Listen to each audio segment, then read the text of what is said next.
Good evening, my dear student. I hope you are all safe and be happy in your home. So let's be start our next segment, chromosomal theory of sex determination in honeybee. It means that जो chromosomes की theory है वो बहुत बड़ी है, but उसमें कुछ segment हमने बांट रखे हैं। तो प्रीवियस लेक्चर में हम लोगों ने क्रोमोसोमल थ्योरी ऑफ सेक्स डिटर्मिनेशंस पे काम किया था, वर्क किया था। अब आगे हमने मेथड्स भी बताए थे, और मेथड्स में हम लोगों ने 4 मेथड्स देखे थे। अब इसके बाद जो हमारा नेक्स्ट सेगमेंट है वो सेक्स डिटर्मिनेशन है हनी बी पे। Okay, sex determination in honey B. तो देखिएगा, sex determination in honey B, sex determination in honey B. तो हनी बी पे हमें सेक्स को डिटरमाइन करना है, और बहुत इंपॉर्टेंट है बोर्ड के लिए और नीट के लिए। ओके, अब देखिएगा, हनी बी इसी को बोलते हैं हम, अगर हम मेडिकल के टर्म्स में बात कर लें तो इसी को हम बोलते हैं हैप्लो डिप्लॉइडी। हैप्लो डिप्लॉइडी, या इसी को बोलते हैं हम एरिनो टोकी। ओके, इसी को बोलते हैं हैप्लोडिप्लॉइडी या एरिनोटोकी। अब इसमें एक स्टेटमेंट होता है कि in this entire ploidy level sex means, पूरे इंटायर प्लॉडी लेवल में, पूरे इंटायर प्लॉडी लेवल में जो ऑर्गेनिज्म है वो सेक्स को डिटरमाइन करेगा। In this entire ploidy level organism determined is sex, और वो हम बात करेंगे हनी बी पे, आंट पे या वैक्स पे। ओके, तो उसका भी मैकेनिज्म है जो हम इसमें देखेंगे। तो let's be start sex determination in honey bee. Okay, तो देखिएगा,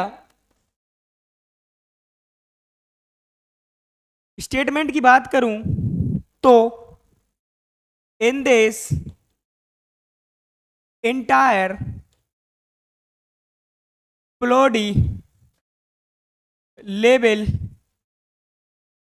of organism in which organism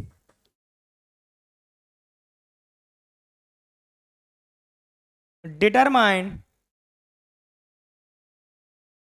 its, क्या डिटरमाइन करेंगे? सेक्स को। Determine is sex. अगर हम बात कर लें बेटा जी कि हम किस किस किस सेक्स की बात करेंगे, तो सिर्फ एक सेक्स की बात करेंगे, वो भी हनी बी। तो एग्जाम्पल देख लीजिए, जो हैप्लोडिप्लॉइडी या एरिनेटोकी में आते हैं वो एग्जाम्पल हैं हनी बी, दूसरा है आंट्स, एंड तीसरा है वेस। तो हम डिस्कस करेंगे सिर्फ और सिर्फ हनी बी के मैकेनिज्म पे, हनी बी के मैकेनिज्म पे। तो अगर मैं मैकेनिज्म की यहां बात कर लूं तो देखिएगा, mechanism of arrhenotoky, mechanism of arrhenotoky. Okay, mechanism of arrhenotoky, हम बात करेंगे एरिनोटोकी के मैकेनिज्म की। अब कैसे एरिनोटोकी के मैकेनिज्म की, तो आपको पता है हम बात करेंगे सिर्फ और सिर्फ हनी बी की। हम बात करेंगे किसकी? हनी बी की। ओके, किसकी बात करेंगे? हनी बी की। और आपको पता है हनी बी 3 टाइप्स के होते हैं। Okay, honey bee 3 types. Okay, पहला है क्वीन। ओके, दूसरा है वर्कर, और तीसरा है drone. Okay, queen, worker, drone. अगर हम बात कर लें ये डिप्लॉयड की हेप्लॉयड, तो ये हो जाएगा, देखिएगा, ये हो जाएगा डिप्लॉयड, ये हो जाएगा डिप्लॉयड, और ये हो जाएगा हेप्लॉयड। ओके, हम फिर बात कर लें इनके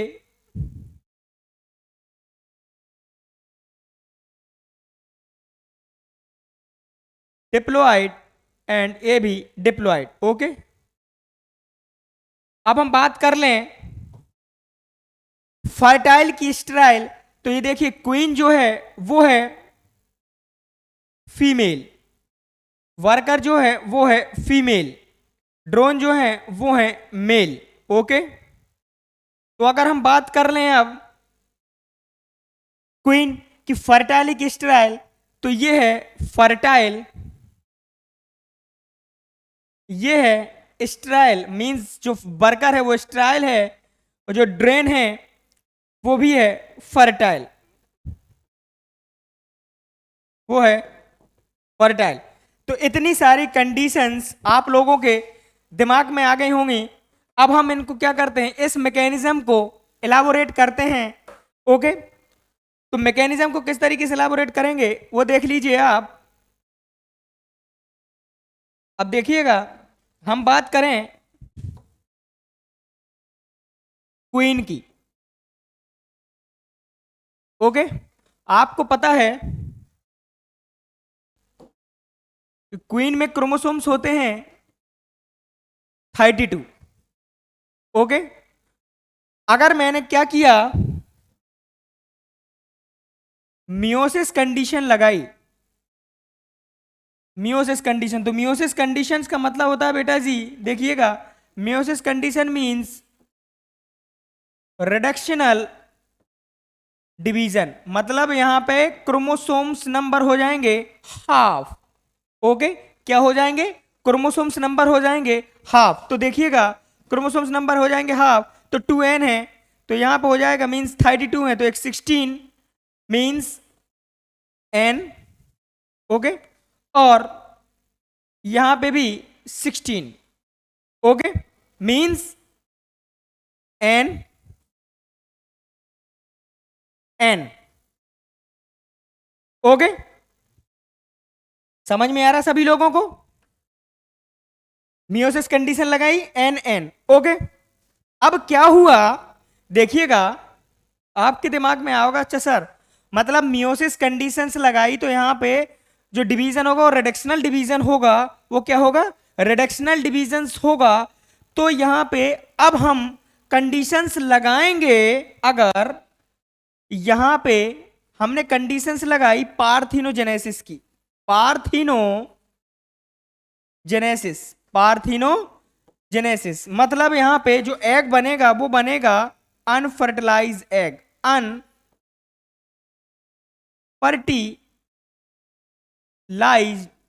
एग, अनफर्टिलाइज एग।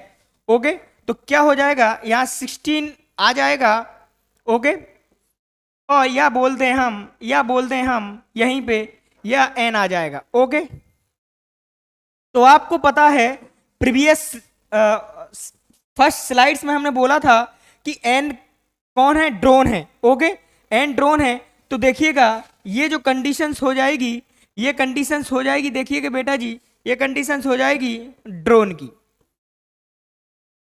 ये कंडीशंस हो जाएगी ड्रोन की। अब हम फिर बात करते हैं, हम बात करेंगे ड्रोन की। ओके, तो यहां पे n to n is equal to 32, तो यहां पे देखिएगा n इज इक्वल टू 16। तो अगर बात आ जाए कि ड्रोन में कितने क्रोमोसोम्स होते हैं, तो याद रखिएगा 16 क्रोमोसोम्स पजेस या बियर करता है ड्रोन। ओके, फिर क्या करूंगा, यहां पे डिवीजन लगाऊंगा। ओके, और डिवीजन लगेगी माइटोसिस, डिवीजन लगेगी माइटोसिस, और माइटोसिस का मतलब है इक्वेशनल डिवीजन, मतलब यहां पे इक्वल टाइप्स के क्रोमोसोम जितने थे उतने क्रोमोसोम्स ही रखने पड़ेंगे, क्योंकि यहां पे डिवीजन लग रहा है माइटोसिस, तो इक्वेशनल डिवीजन। तो देखिएगा यहां पे 16 या n। ओके, अब हमने क्या किया, यहां पे 16 था और एक ये 16। ओके, तो दोनों को n प्लस n मिलकर क्या हो गए, फर्टिलाइज हो गए। तो हमने क्या कर दिया, यहां पे फर्टिलाइजेशन की फिनोमेना रख दी। क्या हो गए, यहां पे फर्टिलाइजेशन की फिनोमेना रख दी। तो देखिएगा यहां पे, देखिएगा फर्टिलाइजेशन की फिनोमेना रख दी। तो ये है फर्टिलाइजेशन। तो क्या है, दो एन अगर फर्टिलाइज होंगे तो क्या बनेगा, 2n बनेगा। तो देखिएगा 16 इंटू 16 क्या हो जाएगा, 32 क्रोमोसोम्स फिर आ गए। और या बोल दूं 2n कंडीशन, या बोल दूं 2n कंडीशन। और आप पुराने फिर देखने जाओगे तो आपको पता है 2n कंडीशंस किसकी थी बेटा, तो 2n कंडीशंस थी वर्कर की, क्योंकि एक बार क्वीन तो हो ही गया और वर्कर भी होना चाहिए था। ठीक है ना, ये थी मैकेनिज्म। लेकिन अगर मैं बात कर लूं कि जो हनी बी का लार्वा होता है, ओके, मींस जो फीमेल होती है क्वीन, अगर मैं बात कर लूं यहां पे तो देखिएगा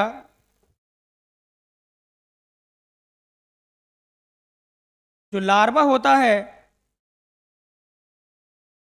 female larva, okay, female larva वो भी 2n, क्योंकि वर्कर है। अगर मैं बात कर लूं यहां पे कि किस तरीके से फीड होंगे, तो देखिएगा अगर मैं बोलूं कि if they feeds on royal jelly, पहला इसमें है क्वेश्चन जो आता है, if they feeds on royal jelly, if they feeds on royal jelly, if they feeds on royal jelly. तो अगर रॉयल जेली का कॉन्सेप्ट आए कि कौन भैया फीड होता है रॉयल जेली पे, तो फीड होती है महारानी साहिबा, क्वीन। ओके, लेकिन अगर मैं फिर से बात कर लूं, फिर से बात कर लूं कि if they feeds on bee bread, if they feed on bee bread, तो आएगा कौन बी ब्रेड पे फीड था, तो आएगा वर्कर। ओके, आएगा वर्कर, वर्कर फीड थे। जैसे कि मैं बात कर लूं एक ऐसे ही डायग्राम की कि सपोज ये कोई रॉयल जेली है, ओके, ठीक है, रॉयल जेली। अच्छा चलिए मैं अच्छे से बना दूं, सपोज ये है आर नाम से रॉयल जेली हो गई, ओके। अब क्या हुआ, अब क्या हो गया देखना है यहाँ पे। अब रॉयल जेली आई और यहाँ पे क्वीन बैठना चालू कर दी, किसने, क्वीन ने। ओके, अब देखिएगा क्वीन बैठी, मींस क्वीन बैठना चालू हो गया, क्वीन का। देखिएगा थोड़ा सा अच्छा बना दूं, ये रॉयल जेली है, रॉयल जेली पे क्वीन आके बैठ गई, ओके, मींस ये बैठ गई क्वीन। अब क्वीन के चारों तरफ, क्वीन के चारों तरफ वर्कर आके बैठ गए, ओके, बैठ गए वर्कर। अब वर्कर को बचाने के लिए, वर्कर को बचाने के लिए ये यहाँ पे ड्रोन खड़े हो गए, यहाँ पे ड्रोन खड़े हो गए, तो ये हैं ड्रोन। तो देखिएगा ये जो हैं ये ड्रोन हैं, और ये जो हैं वो क्वीन है, सॉरी वो वर्कर हैं,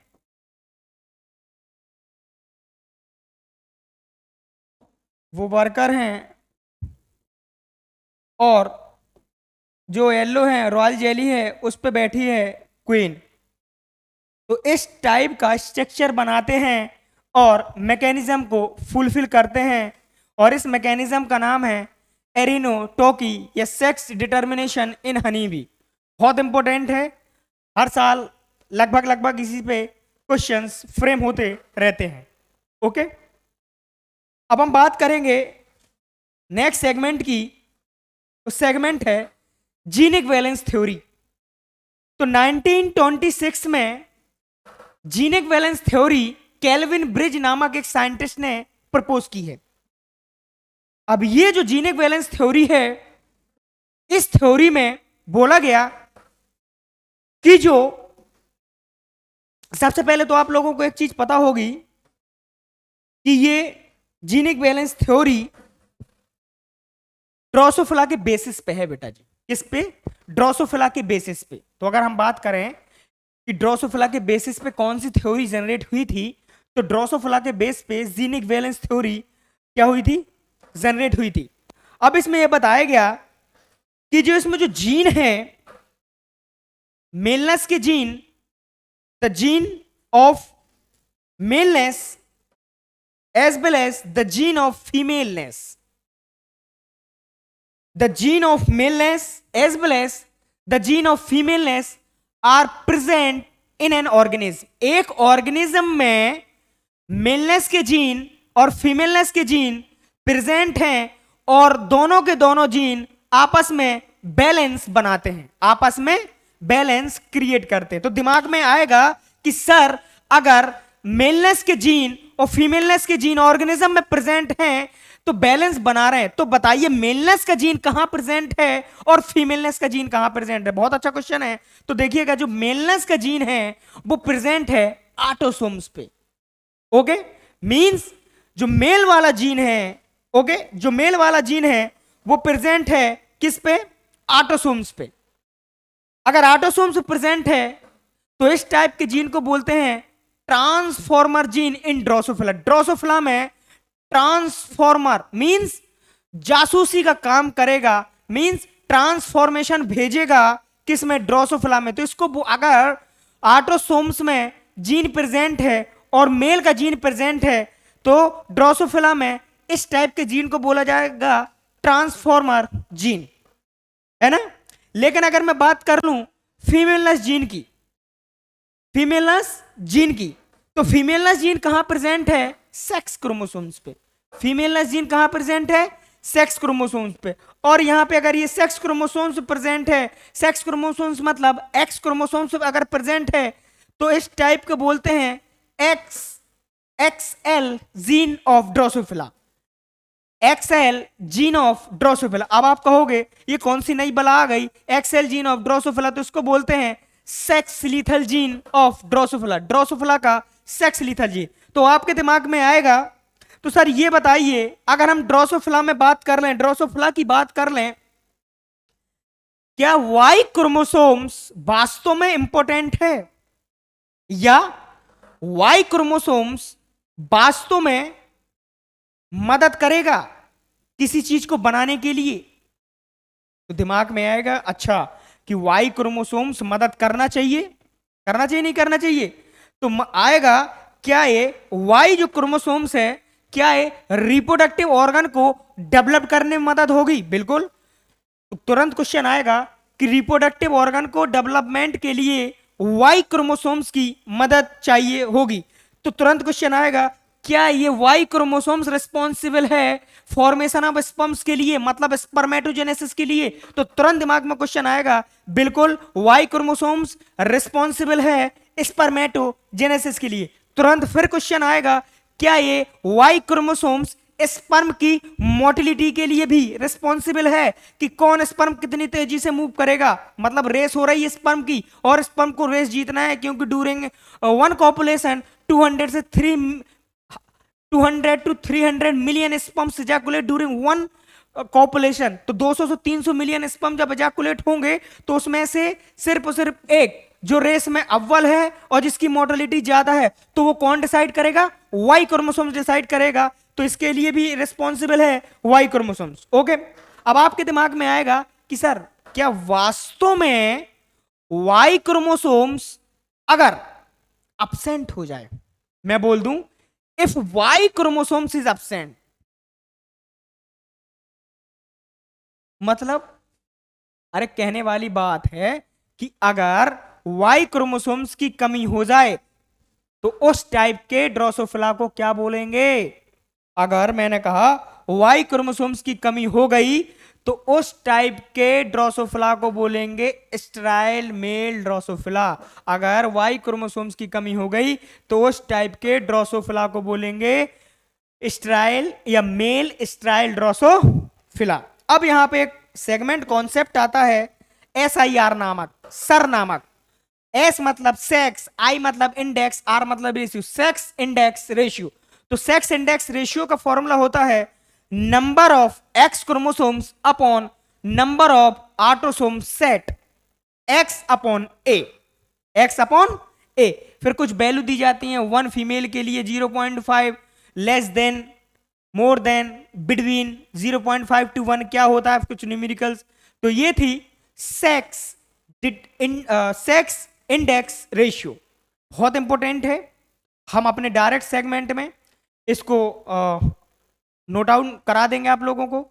ओके, तो आज का लेक्चर यहीं तक। Thank you.